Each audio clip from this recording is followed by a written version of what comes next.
Good evening. I'm Christy Everett, Chesapeake Bay Foundation. Sorry about the delay. Always some technology issues. We were planning to Facebook Live this, but you all came, so you get to watch it. The people on Facebook don't. We are trying to record it, though, for folks that do want to watch it afterwards. So I think we figured that out, but apologies for the delay. Always technology. But thank you for being here. We know it's not easy. There's lots of things to do on a weeknight, and there's traffic, and there's travel, and there's parking, and you all dealt with all of it. So appreciate you showing up for such an important event, and you will not be disappointed. No pressure, Jeremy, but at any rate. Thanks also to our sponsors who make this series possible, CMA, CGM, Planetary, and Cox. Really appreciate your support for supporting this series. So I know some of you have been to several of the climate change lectures. We've explored a lot of topics. Some of the topics you will hear about tonight were topics that we addressed earlier, but they're really important, and I think this one is of particular importance to our region. It's funny because it's getting cold and we're talking about urban heat islands, but just use your imagination and think back to July. Hampton Roads cities like Norfolk and Portsmouth are experiencing hotter conditions compared to rural areas. Heat waves are becoming more frequent and intense, heat indices reaching 113 during recent events, according to WHO. Residents in dense urban areas spend more on cooling due to elevated temperature. Health risks such as extreme heat increases heat-related illnesses, especially for vulnerable populations, outdoor workers, children, elderly. In late June, according to WHO, nearly 350 people in southeastern Virginia sought emergency care for heat-related issues. There's really no better person that I know of that can speak to this issue. And again, this is an issue that is really critical, but I think there are also some solutions. And I'm really happy to have Jeremy here to talk about some of the solutions he's directly been working with and some of the issues that I think, or the solutions that we can bring to Hampton Roads as well. We will have time for questions and answer tonight. On your program is a QR code for a Mentimeter, so go ahead and put questions in there throughout the talk. And with that, I'm going to introduce Jeremy.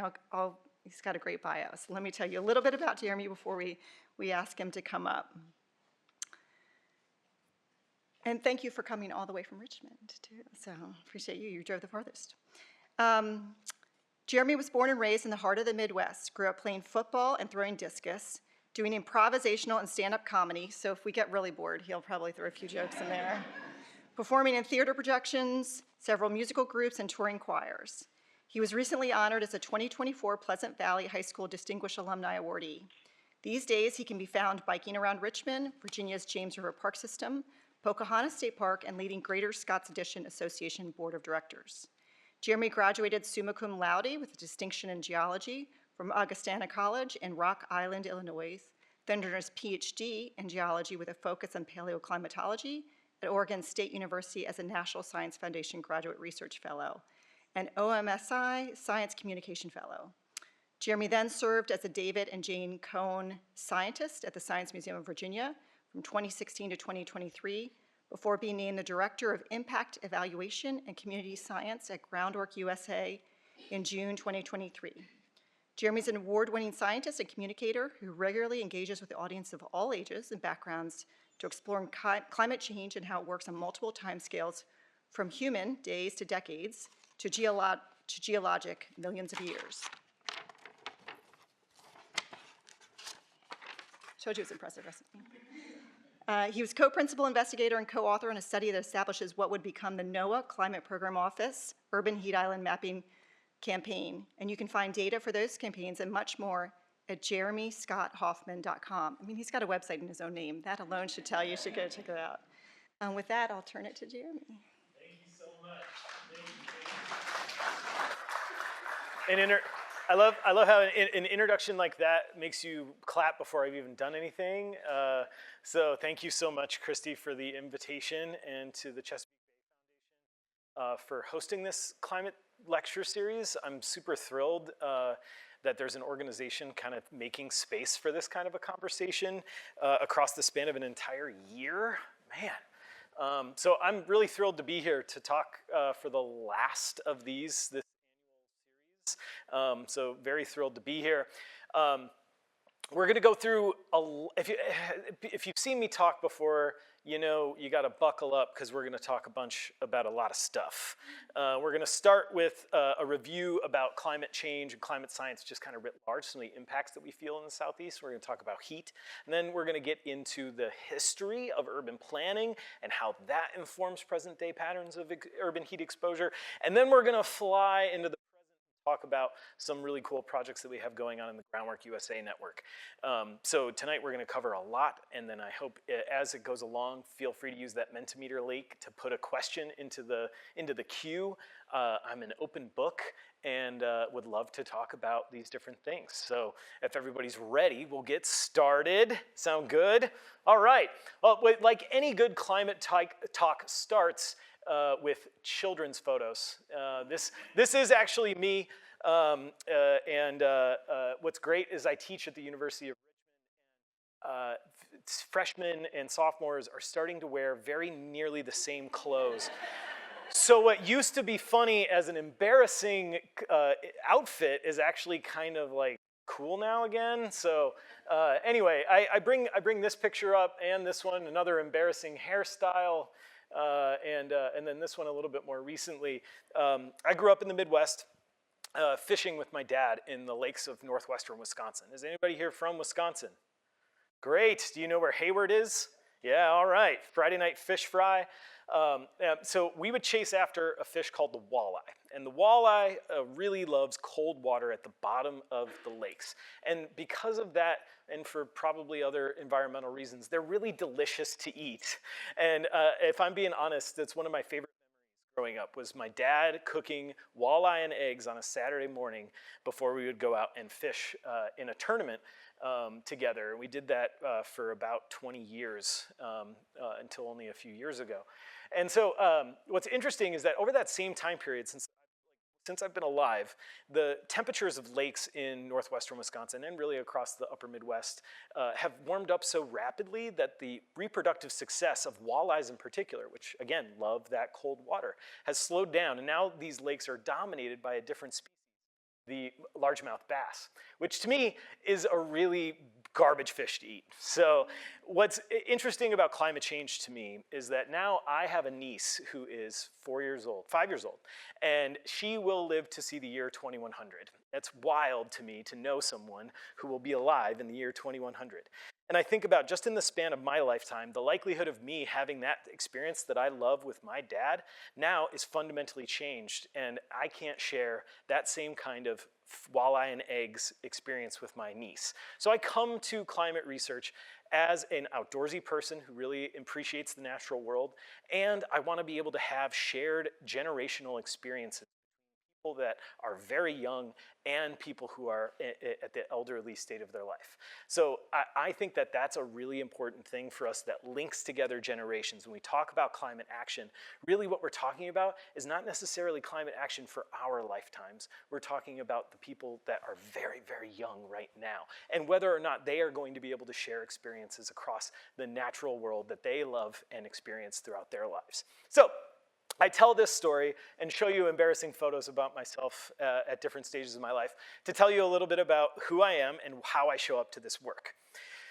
Now, getting into the climate science of everything, everyone knows that the IPCC, the Intergovernmental Panel on Climate Change, has basically resoundingly said that climate change is primarily driven by the emission of heat-trapping gases from human activities, relating to an increase of Earth's surface temperatures over time. And so I usually show the global warming stripes at this point, but I wanted to localize it to the Virginia Beach warming stripes. Go to showyourstripes.info, you can find your own warming stripes for different cities and states all over the country. Now, Virginia Beach, this real visualization goes from 1850 on the left to relatively the 2024 on the right. Bars are colored from blue to red, blue being that year being cooler than the 20th century average, and red being warmer than that year 20th century average. Now, the depth of each color corresponds to how cold or how warm it was. So what we can see is that over time there have been years of all different varieties, but when we look at the last 20 or so years here in the Tidewater region, we see that almost every year is among the warmest on average. And interestingly, you would have to be over 44 years old, you'd have to be 44 years old to have lived on the Earth the last time monthly global average temperature was below the 20th century average.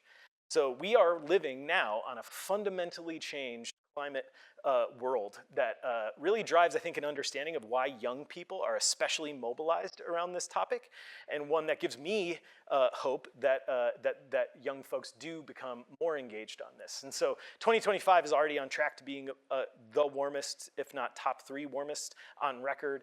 And this is largely expected to continue due to the emission of heat-trapping gases. And so when we look at this in a different perspective, this is where we are right now at the end of that blue to red graph. About a degree Celsius of warming so far since the pre-industrial period. And we have everything in front of us, right? 25 years from now, 2050, 2100, 75 years from now. Largely, the uncertainty about what happens with global warming in the future is not about some system internal to the climate system. It's not like how many volcanoes are going to erupt, how strong is El Nino going to be. It is the biggest uncertainty is how much emissions of carbon are we going to put into the atmosphere. That is the largest uncertainty about the future. And so when you think about maybe the lowest emission scenario and the highest emission scenario, different paths diverging in the woods. One in orange is one with no emissions cuts, kind of keep emitting as we have. And then there's a blue line that is substantial cuts in emissions. This is where we reimagine our transportation system. You know, I think it's kind of crazy that I can't get a train from Richmond to here, but I pass by endless road construction. And we know that private single occupancy vehicles are the single highest emission source in the state of Virginia. Our transportation system is the leading source of carbon emissions to the atmosphere from Virginia, okay?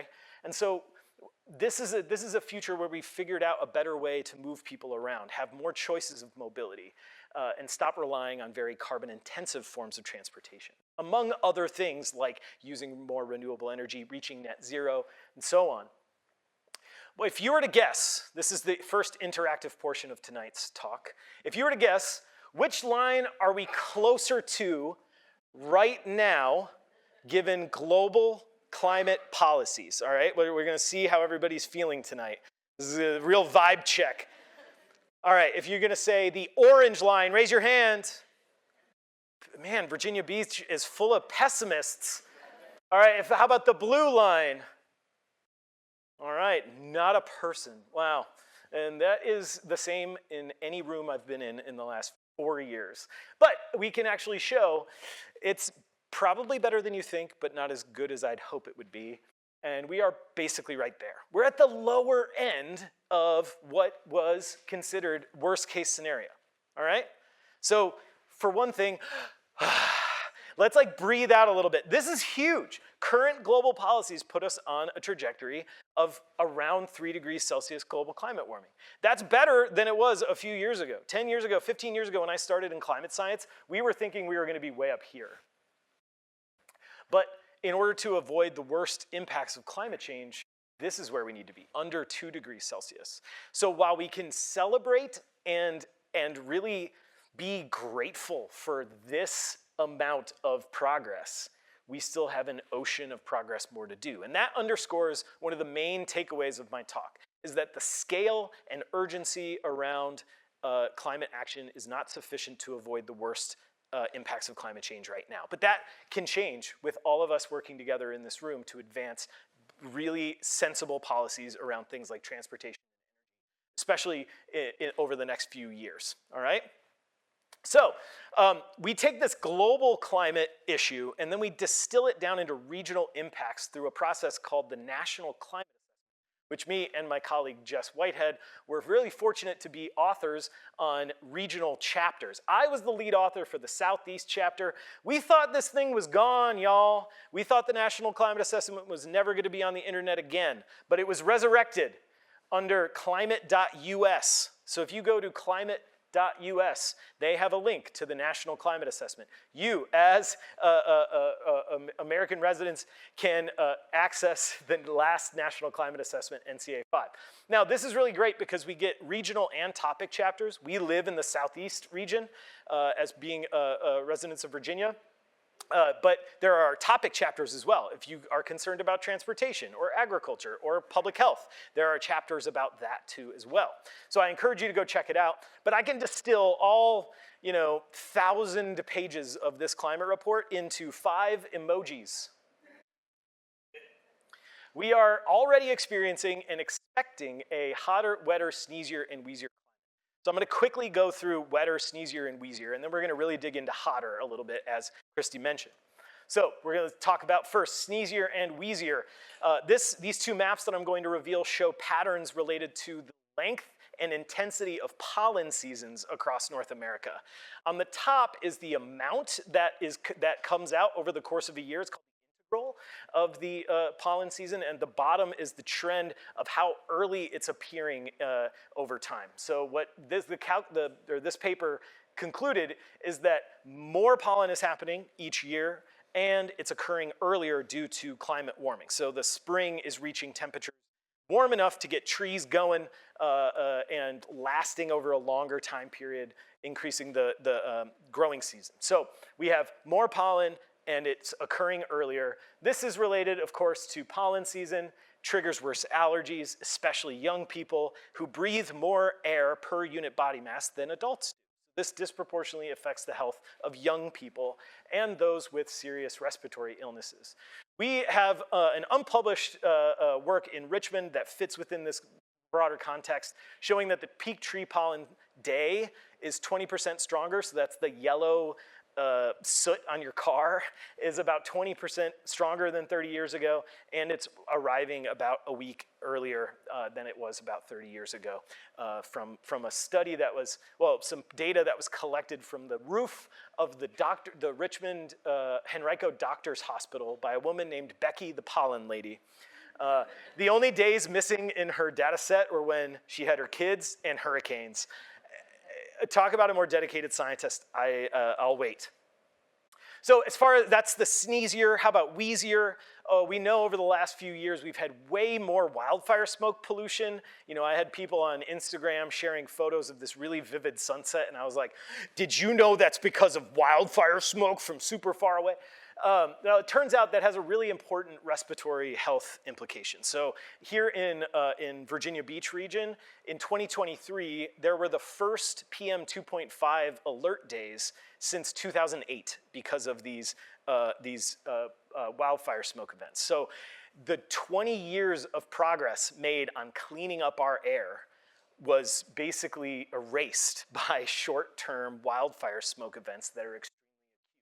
Now we know that this is particularly dangerous for people with respiratory issues, but even on these days with unhealthy air for everyone, you're not recommended to go run outside, And so it's a real big potential. Should this continue, and it's expected under drier conditions and warmer stretches and less rainfall occurring in shorter time periods, that this trend is expected to also increase.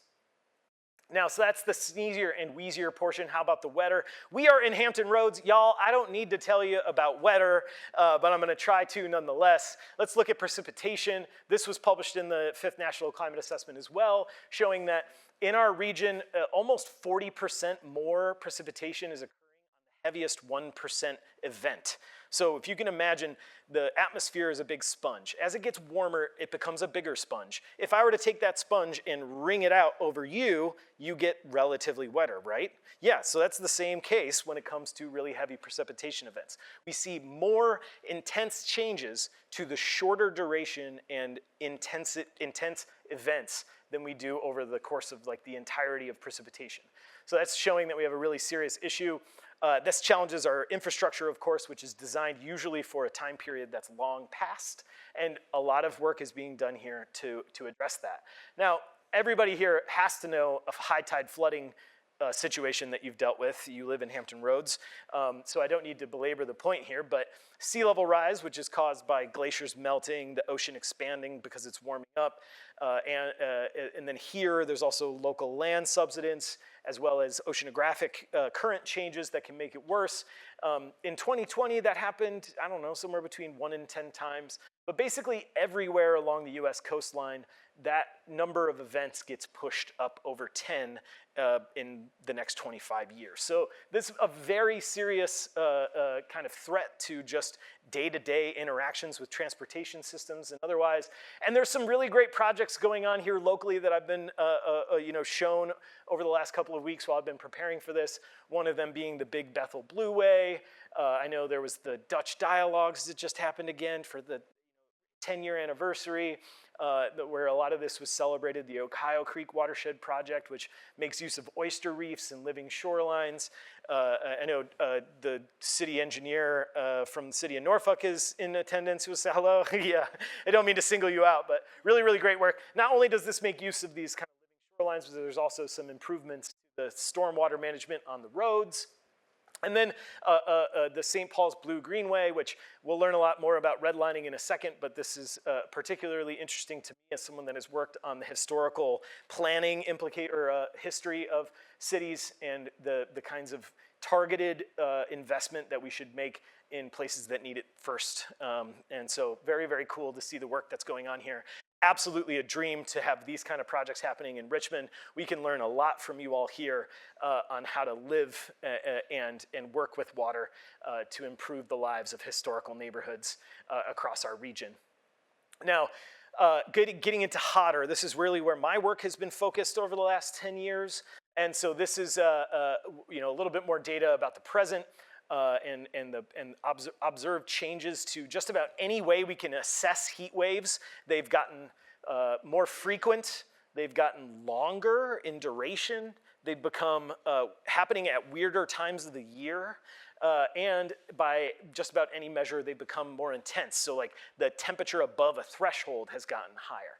So by any measure, heat waves specifically have gotten worse. And that is a really big problem for people because we know actually extreme heat kills more people in the US than any other weather-related hazard. And that's really interesting to me as a communicator because when we look at these other weather-related risks, I think that we have a communication crisis about extreme heat. You see hurricanes on this list. Everybody remembers the name Katrina. Everyone in Richmond remembers the name Agnes or Camille. There are names that are etched in our consciousness about these tropical systems. And another interesting thing about hurricanes, you can see them, we watch them from space as the little circle moves across the screen. We also get a big graphic about the cone of uncertainty of where they're going to arrive. And there's almost always that poor newscaster that elected to bring themselves out into the torrent. I'm reporting live from downtown. What do we see on the news when we talk about extreme heat? People eating ice cream? People playing in, splash pads? It's almost like we are not talking about the seriousness of that particular climate stressor in relation to these other ones. And I know that ultimately extreme heat is different for everyone based on who you are. From K to gray, your exposure and sensitivity to heat is very different. And a person living in Miami lives 100 days per year over 100 degrees heat index. But someone living in Bangor, Maine might have never seen 100 degrees in their entire life. So how we communicate between place and people is also very important. Now, we learned that in probably the most direct fashion in Chicago in 1995, when temperatures went over 110 for several days in a row, didn't dip below 80 overnight for 3 nights in a row, and 750 or so people died. And it was a very serious disaster in the city of Chicago. And the highest rate of mortality were in particularly elderly residents of communities of color on the city's southwest side. And if you read a book called Heat Wave by Eric Kleinenberg, you can learn all about the social context of those particular neighborhoods versus other ones that saw relatively lower mortality, including things like perceptions of safety, adequate ventilation, access to green space, social cohesion and check-ins with neighbors. All of these things point to people and place being very, very important when it comes to climate risk. So we also know that climate or heat doesn't express itself the same way everywhere. So here's another interactive portion of the talk. You are now on the magic school bus, and I am Miss Frizzle, and I'm giving you a scavenger hunt. We're going to fly into this picture, and you are going to run and touch the hottest surface in this photo. Think in your head where you're going to go. And then on 3, we're going to yell it out, all right? Let's make the neighbors hear. On 3. 1, 2, 3. Like, I love that because there's so many different hypotheses in this room. We get to use the tools of science. Now, how about on the flip side? Now I'm telling you to go find the coolest spot to the touch. Think about it in your head, and on 3, you're gonna yell it out just as enthusiastically, if not more enthusiastically. Sir, you particularly. 1, 2, 3.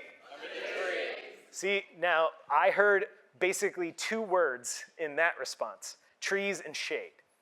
I think it is evolutionary psychology and biology that we know that we want to go here, right, on a hot day. But on the opposite side, you had a bunch of different answers. So let's look and use the tools of science to actually figure this out. So a thermal camera can show us the skin temperatures of every surface in this photo. And when we do that, we actually see that there's a variety of different temperatures in here. The coolest temperatures are the dark colors, and the hottest temperatures are the bright colors. Now that asphalt, very low albedo, and when I mean albedo, I mean its reflectivity to the sun's incoming radiation. So it's actually absorbing a lot more radiation and then holding on to it, re-emitting it back as heat throughout the afternoon and into the evening. But there's a lot more interesting stuff going on here. So like this non-native European grass that we call the lawn is just as hot as sidewalk nearby, which is wild. Non-irrigated, very shallow roots. Meanwhile, this Bayscapes garden, which has native plants that evolved here in Central Virginia, that is able to tap water much lower in the ground, bringing that water up and allowing it to evapotranspire or plant sweat, creating that cooling. Also, even small plants, connected small plants, have really good shade. But there's also things like these building materials from the different colors and types of materials. This is like a marble bench that was cool to the touch even. I had to go in like, as a scientist, like, ooh, cool. It's actually really, really cool. So we can learn a lot. Oh yeah, and then even though they're all the same material, these cars of different colors determining their surface temperature. So we can learn so much about what would either amplify or dampen the temperature in a particular place just from this photo. But also what's important is that nobody's going out into these spaces and dragging themselves along the surfaces, right? We don't live our lives by putting our bodies against these surfaces. We are walking through the integrated air temperature that is influenced not only by these surfaces, but by the regional meteorology. So my friend and I, Dr. Vivek Chandas from Portland State University had been putting thermometers on cars. We've now, the method that we developed has been used in over 80 cities nationwide. We've published a bunch of stuff about it. That actually happened in Virginia Beach, as well as 11 other cities in Virginia now have data related to this. Basically, the method is to put sensitive temperature thermometers on cars and on bikes, ride them around a city during a heat wave, and then you get a map of where places are hotter and where they're cooler. But not the skin temperature, the actual air temperature, what we would actually feel as we move through an urban environment. 2017, this is Ajana James. She was a sophomore at Open High School at this time. Now she is the youth programs manager at Groundwork RVA. Huge mentor moment for me to be able to celebrate. This is her on Capitol Hill advocating for more climate resilience funding from the Virginia representatives. Just really cool. But anyway, she got her start putting thermometers on cars. Just really proud of Ajana. Anyway, we found a 16-degree Fahrenheit difference between the coolest and warmest place at the exact same time. 3 p.m., 16-degree Fahrenheit difference. Interesting, I'll go into some of the patterns more specifically, but areas with a lot of connected tree canopy, very cool. Places that are post-industrial, very wide streets, not a lot of trees, very short buildings, very warm. On the other hand, the downtown urban core was actually one of the places that had a lot of temperature variation, and some places that were very relatively cool than the rest of the city, and that's because of the urban street canyons causing the shading to go on at the street level. We'll go into that a little bit more detail, but what did I say about climate risk, people, and place? Well, now we have place. What about people? In Richmond, we worked with the Ambulance Authority to find out where they go for heat-related illness responses. This map shows brighter colors where there were more ambulance responses for extreme heat. Even when you correct for population density, this relationship holds. You're more than likely within a short walk of heat or cooling centers in the city of Richmond when you experience a heat illness. You're less than 300 meters or 300 feet from a bus stop, which have very little shade structures on them. Some other interesting stuff about this, over 60% of the cases were for Black or African American individuals in the city. They only make up about 45% of the population, whereas there's about 35% case for white individuals. So that's a very clear race-based disparity in exposure and then public health outcome that we would really use to define an environmental justice issue in the city of Richmond. Now, also, there were some other indicators. Things like homelessness was one of the major precursors for having a heat-related illness responded to by the ambulance. Also, alcohol use and outdoor occupation. So when we think about some tailoring solutions for the public health burden of extreme heat, there are some populations that clearly can benefit from interventions on the kind of heat management side as well as the heat mitigation side of things. I also want to mention that there was a Norfolk heat study. There was also a Virginia Beach heat study. My colleague Michael Allen put together a story map. If you just Google Norfolk heat vulnerability, you'll see the story map on the internet. It's still active. He's now at Towson University in Maryland, but was at ODU for a long time. Some other results from Virginia-based studies of this same kind. So here's Richmond. There were 10 other cities that did this community science heat mapping, including Virginia Beach. And they found a really interesting pattern where for every 10% increase to tree canopy, you get a 0.5 degree Fahrenheit reduction in afternoon extreme temperature. So for every additional 10% tree canopy, you get this cooling effect. And that basically held regardless of what city and size of that city in Virginia, which was really amazing. This is consistent, this is consistent with other cities and other studies from around the country working to understand the cooling effect of trees. But forests aren't the only thing that keep people comfortable. We'll come back to that for a second because I want to celebrate another local success. VWU actually got a huge grant for heat mitigation, $222,000 from the Department of Forestry to do heat mitigation work in Portsmouth. So that's very, very exciting local story, and you should look it up and see if you can help out if you're interested. Well, let's go into the Richmond data a little bit more specifically. Here's Carytown. Who's been to Carytown in Richmond? Beautiful little pedestrian spot. There's restaurants and shops all along this corridor. And you can see, interestingly, there are some trees down here. There's a localized cooling from these individual street trees, which is really amazing. The scale and size of the street tree matter, of course, so these small, non-connected trees do very little. And this little spot right here has very little of anything. Big parking lot, very little, very wide street, that's basically 4 lanes. And there are no buildings on the southern side of the street to create shade where there's not natural shade.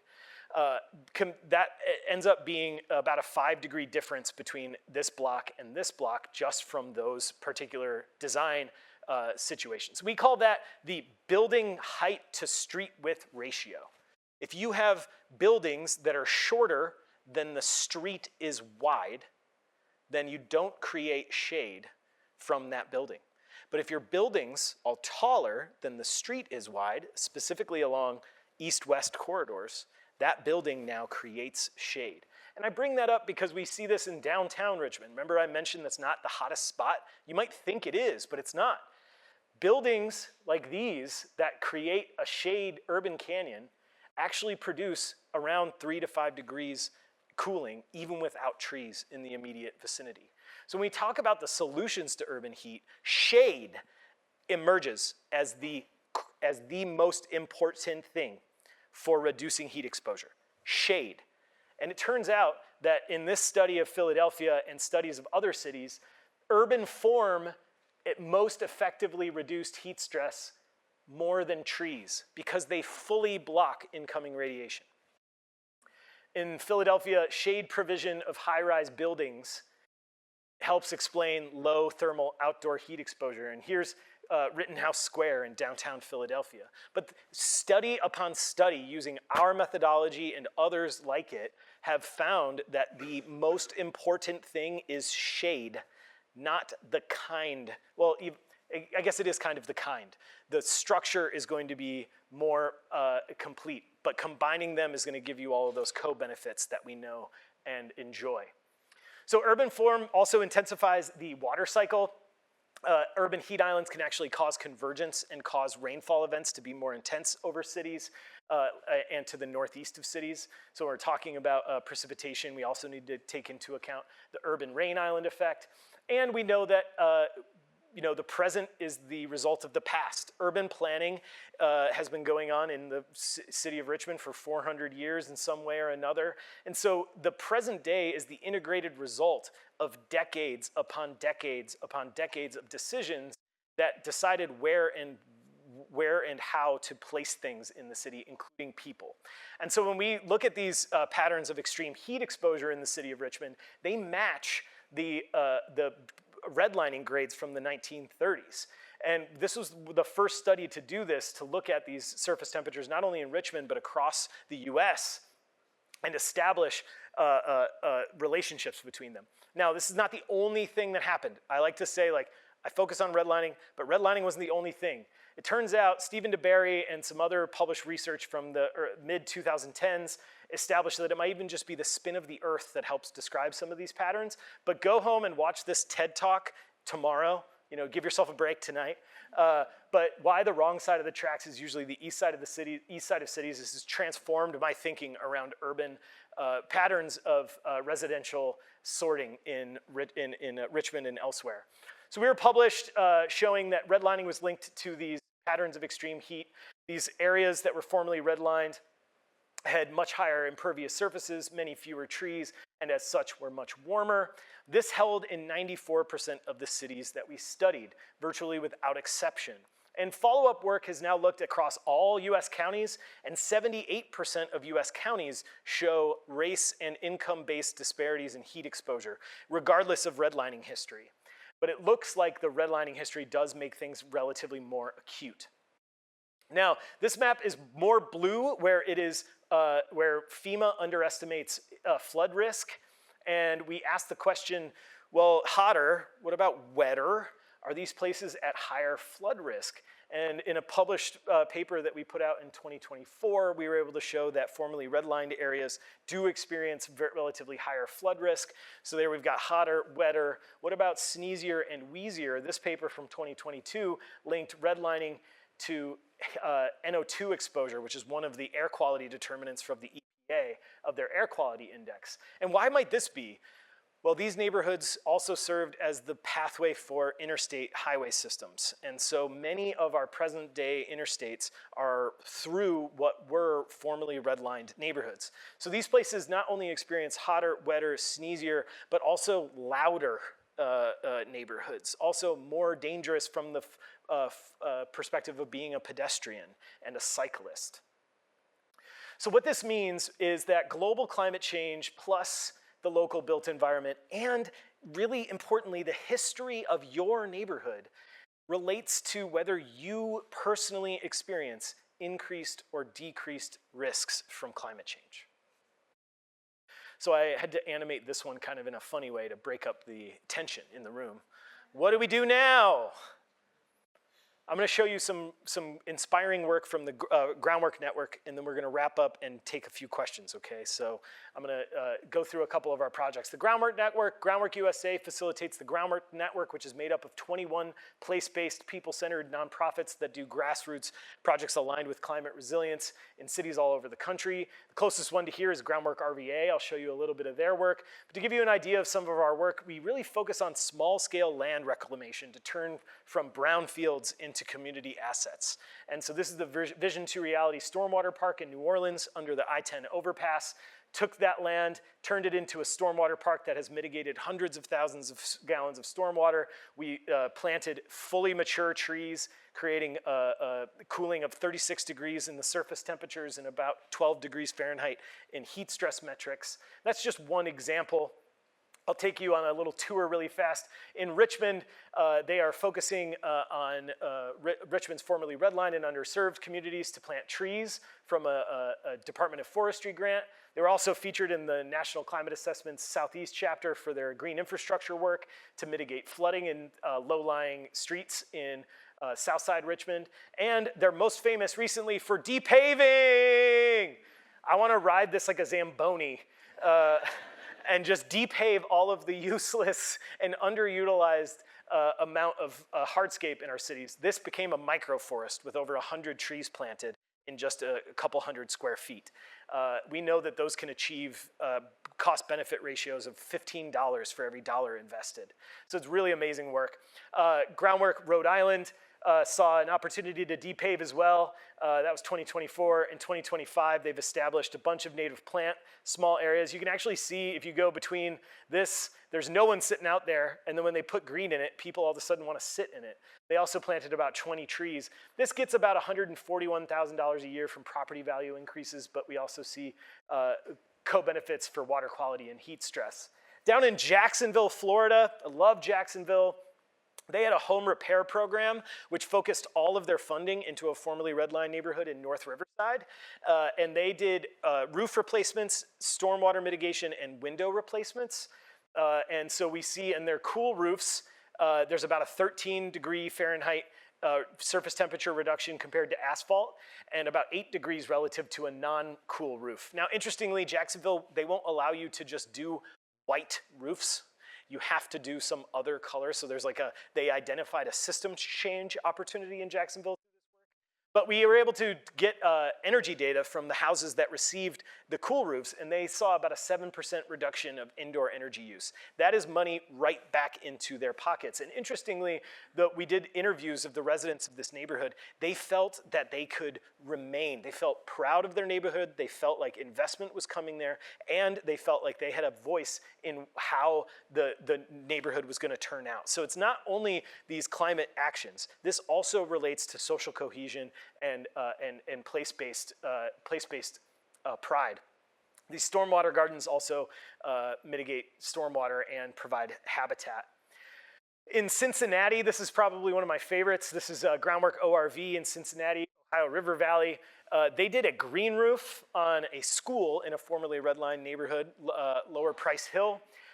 And you can see before and after, you can see kind of the extent. I actually have much better pictures of this now, but this is an outdoor classroom. So not only is it doing the things that we know green roofs do, like absorb stormwater and reduce heat, but it's also providing the school's ecology class a real-life classroom to learn about it in place. Now, we take a thermal drone of this location, and we see that the green roof is actually cooler than the other reflective roof surfaces. So this is pointing to that evapotranspiration effect, and this artificial turf playground is 74 degrees warmer than the green roof. But then that's where people really are. So we can also use this information to help plan for future capital projects. Last but certainly not least, Groundwork Elizabeth, microforests. They have planted 5 microforests across Elizabeth, New Jersey, which is sandwiched between the Port of Elizabeth and Newark Airport, one of the most polluted communities in all of the US. And so they've been taking small-scale plots of land and turning them into microforests. This has 200 trees in the space of a few parking spaces.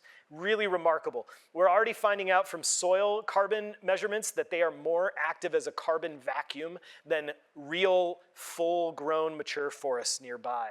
We also see that these microforests are achieving cooling, surface temperature cooling and air temperature cooling, equivalent to 30 to 40-year-old mature forest stands nearby in the span of just 3 years.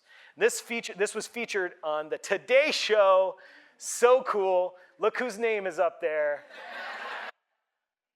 Super cool. It's fun. Now, I just really like this, but John Evangelista at Groundwork Elizabeth has been championing this. It's one of the first green microforests in the United States.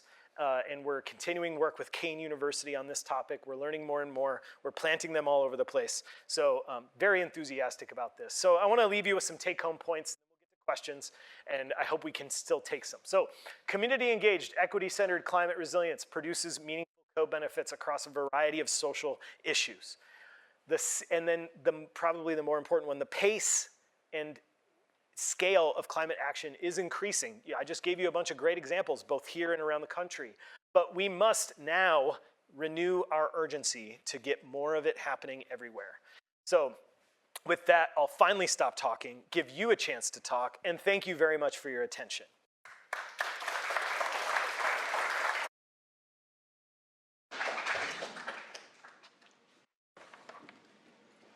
Got some great questions in the Mentimeter, but keep adding them. Yeah, I'll just call them out one by one. And they were supposed to be anonymous, but I'll have you choose whether you want to stay anonymous or not. What are some of the questions? Oh, you have some? I'll read them, but I just want to mention the tree planting you mentioned in Portsmouth. The first plantings are happening Friday and Saturday of this week at Columbia Park in Portsmouth. There's information to sign up on our Facebook page, or it's all day Friday, half day Saturday. So let me know if you have questions, but go plant some trees, go plant y'all. some trees, yeah. So yeah, we've got some good questions here. What is a surface replacement when a road is depaved? A road or a lot? To like replace the road entirely? Like, could we do a different surface? When you pull up a parking lot or road, what is it replaced with? Oh, in that case, it was a microforest. So that little area was originally used as a staging location for DPU equipment. DPU was like, we don't keep equipment there anymore. So it's just this vacant parking lot with nothing going on in it and no access to it from a public entryway. It's basically just a little storage area that they could back one singular truck in and come out. So we actually depaved that whole area and replaced it with a microforest. Now, other projects, the Chesapeake Bay Foundation and Jersic has been doing depaving at church and places of worship. Forget the name of the project, but it was really, really great. And they've been taking portions of parking lots for houses of worship with diminishing congregations. They don't need as much parking as their urban planning zoning laws require. So if you actually take out some of that parking and replace it with a place for water to infiltrate, now all of a sudden the church, the house of worship, can mitigate some of their stormwater costs from the city. So that actually unlocks operating budget for that place of worship that they didn't have prior. So climate action can actually offset some of their costs from stormwater. So it really, you can imagine just about anything. I've seen parking lots also replaced with playgrounds, for example. Or, in some ways, housing can also be there too. So there's a lot of parking in our cities, and there could be different uses for it if we reimagine it. Great, thank you. What book or podcast are you reading or listening to right now? Or if you aren't, is there one you'd recommend other than Heat Wave? I actually can't read. No, I'm kidding. No, I've been loving the 99% Invisible City. It's by a podcast called 99% Invisible. And it is about the invisibility of design in urban spaces. It will make you see the world around you fundamentally differently. I guarantee it. Been listening to that intently, and then I've also been listening to the Bobaverse. I'm a huge science fiction fan. We Are Bob, We Are Legion is the name of the first book, and you should go and listen to it. It's incredible. What is the definition of an urban microforest, and where can I go for more info? So microforests actually have their root in a practice that was pioneered by a Japanese forester named Akira Miyawaki. And so they're called Miyawaki forests, but you have to follow a very specific set of requirements for them to be considered Miyawaki forests. It includes excavation of the soil, remediation with inoculations, and there's a very specific set of rules to be considered a Miyawaki forest. You can do tiny forests as well, but really the idea is that they are planted at a very, very high density, like 30 trees per square not acre, but I forget what the actual density is.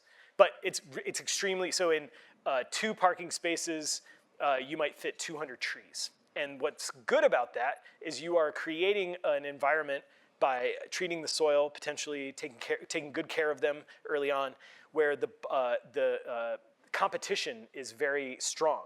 So that creates the conditions which spur very quick growth. We've seen in the trees in our microforests that they're growing somewhere like 8 times faster than a normal street tree planted at the exact same time. Great. How do you establish trusting, sustainable relationships in communities that have suffered disproportionate climate change pain? Some neighbors embrace tree plantings, others are opposed because it's messy. So the trust building is extremely critical, and that takes a significant amount of time and resource investment and showing up. So the way that I have participated in this, and I'm not the expert in this, as a white person, I continually reevaluate the way that I engage in these projects and recognize the privilege that I show up to with these relationships, and really focus on building that personal relationship with the organizations that are already working in these spaces. So really building that, like, I show up for volunteer tree planting. I show up to their meetings and events. I make and show up with not an ask or an extractive kind of thing, really trying to build an understanding of their mission and their focus, and then finding resources to amplify that in a way that's collaborative and achieves multiple co-benefits. That's not a recipe by any sense of the imagination. I've had relationships across urban agriculture, transportation, climate resilience, and what I do know is that showing up authentically to advance the mission of organizations that are already working in those neighborhoods, then that really does open up the opportunity to meet with residents where they are and be given, showing up and being a face that's recognized and acknowledged as wanting to do good things, and has been the way that I've done it. Now, really, really importantly, listening is, I can't overstress the importance of that. Listening and really understanding what the needs and priorities are for these neighborhoods before you do anything. I'll say one more thing. If you're a person that can write grants, I showed up to I invited a coalition of 5 nonprofits that worked in different parts of Richmond to collaborate before I'd even written a single word of the proposal.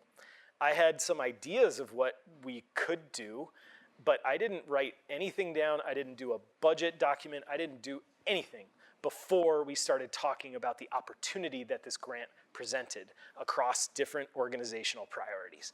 And by working together, we were then able to focus on a community-engaged prioritization engagement tool, and it was transformative. It's still used in the city of Richmond because I think it worked in a way that built relationship. It was a 3-year grant.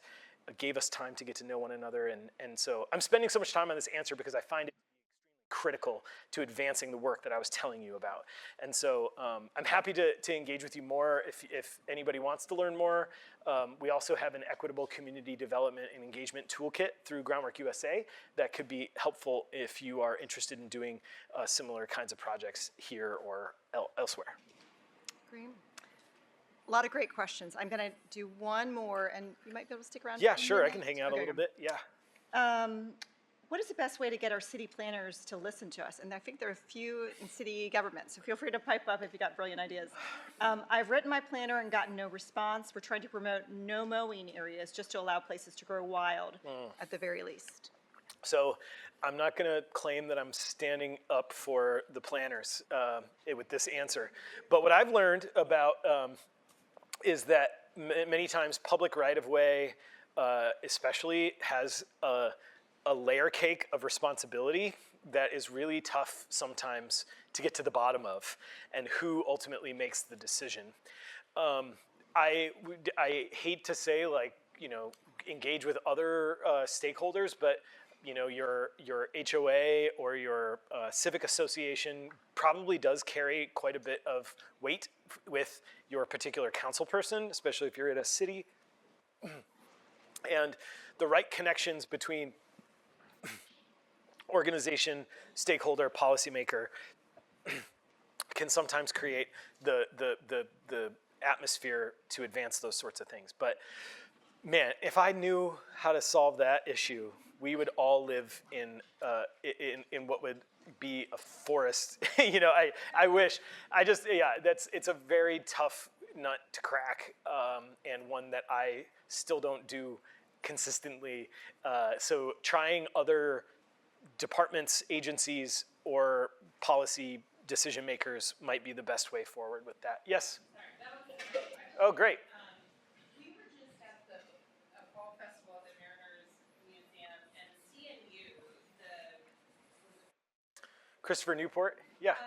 yeah, they had like a biology table set up, and they were talking about how they were working with like mowers for what was it Cox Internet or from the internet company. Oh, interesting. Like, the companies just always mow. Right. And then they just started reaching out to these different companies, and they were like, "Hey, those guys that you pay to mow that can just not Yeah. mow that part."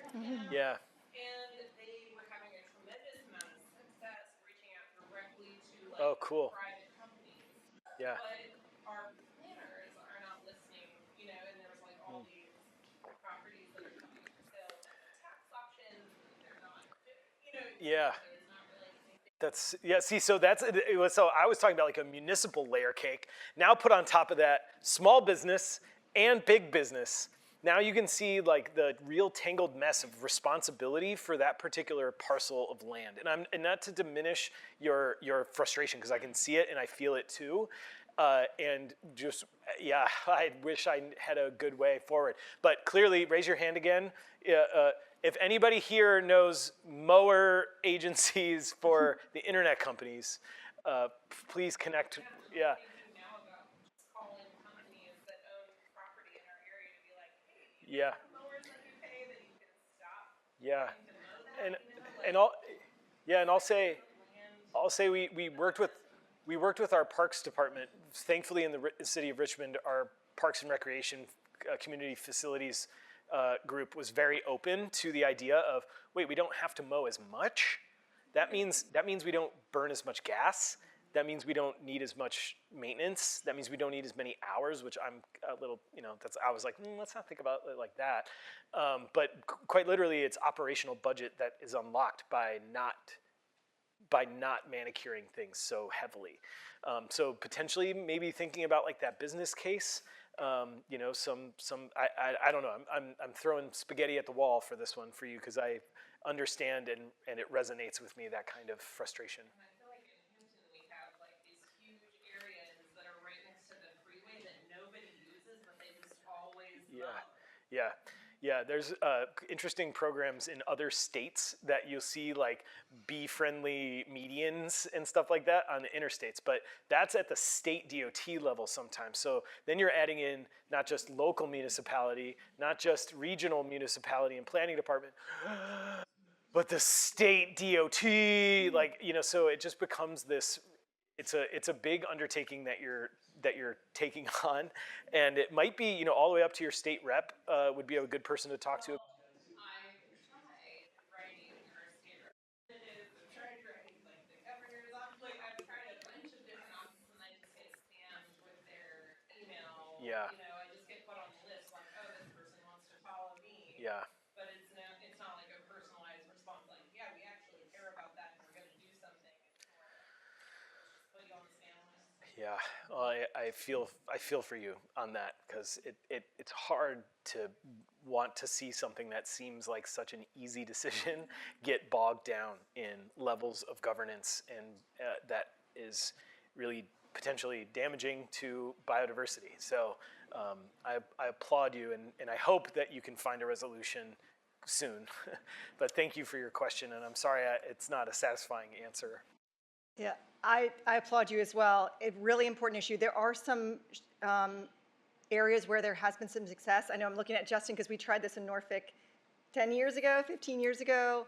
So different challenges in different ways. Happy to share some ideas. They might or might not work. And sometimes you just try and try again, and it's a good time. So I know with our General Assembly work, sometimes third time's a charm. You just go back and keep trying. So really important cause. Again, we'll have to keep working at it. But